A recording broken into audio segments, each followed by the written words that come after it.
আসসালামু আলাইকুম সবাইকে, welcome back to my new video. আজকে এখন একটু বাইরে যাব, দেখি কি করা যায়। বাইরে যেয়ে আজকের কন্টেন্ট কেমন হয় আমি নিজেও জানি না। বাইরে যাইলে বলা যাবে কি করি না করি সব কিছু এই ভিডিওতে তোমাদের সাথে শেয়ার করব। ততক্ষণ তোমরা সাথেই থাকো।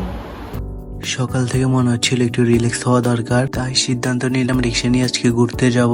আর কিছু না হোক, একটু হাওয়া তো বদল হোক। রিক্সায় বসে চারপাশের রাস্তাঘাট, মানুষজন, গাড়ির শব্দ সবকিছু একসাথে মজা লাগছে। মাঝে মধ্যে আমরা এত ব্যস্ত থাকি, এসব ছোট ছোট মুহূর্ত উপভোগ করি না। চোখে পড়লো কয়েকটা ছোট দোকান, রাস্তার পাশে ফুটপাতে বসে মানুষজন চা খাচ্ছে। জীবন আসলে সিম্পল, আমাদের চোখে জটিল লাগে। চল একটু মিউজিকের সাথে রিক্সা রাইড উপভোগ করি।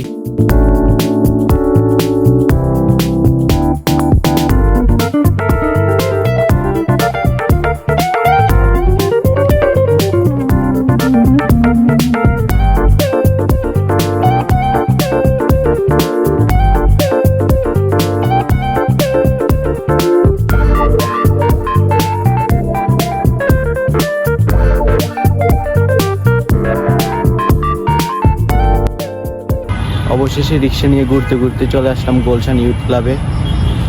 এই যে এখানের ভিউ,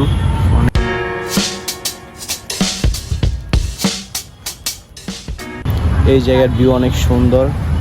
এখানে লাইটিং করে রাখছে কাঁঠাল গাছের মধ্যে, অনেক সুন্দর একটা লাইটিং।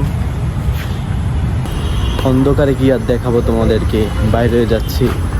চিন্তা করলাম ঘোরাঘুরিতে হলো, তাই একটু পেট পূজা করা যাক। তাই চলে আসলাম টেস্টি ট্রিটের আইটেম গুলো খুব মজার। তারপর খাওয়া দাওয়া শেষ করে চলে গেলাম অয়েল ফুড থেকে একটা আইসক্রিম নিলাম ম্যাঙ্গো ফ্লেভারের, এটা অনেক মজা ছিল। তোমরা অবশ্যই কমেন্ট করে জানিও তোমাদের খাওয়ার দাওয়ার ঘোরাঘুরি কেমন লাগে। এতটুকু ভিডিও দেখার জন্য সবাইকে ধন্যবাদ। পরবর্তী ব্লগের জন্য সবাই রেডি থাকো। পরবর্তী ব্লগ এখন শুরু করে দিব। এখন সকাল হয়ে গেছে, এই যে ভোর হয়ে গেছে। এটা শেষ করে এটা এখন আপলোড করে দেবো। এই ভিডিওটা আপলোড করে তারপরে ব্লগ 10 শুরু করে দিব। কালকে পাওয়া যাবে তোমরা ব্লগ 10। এইভাবে প্রতিদিন ডেইলি ব্লগ দেখার জন্য সাথেই থাকো। Bye bye.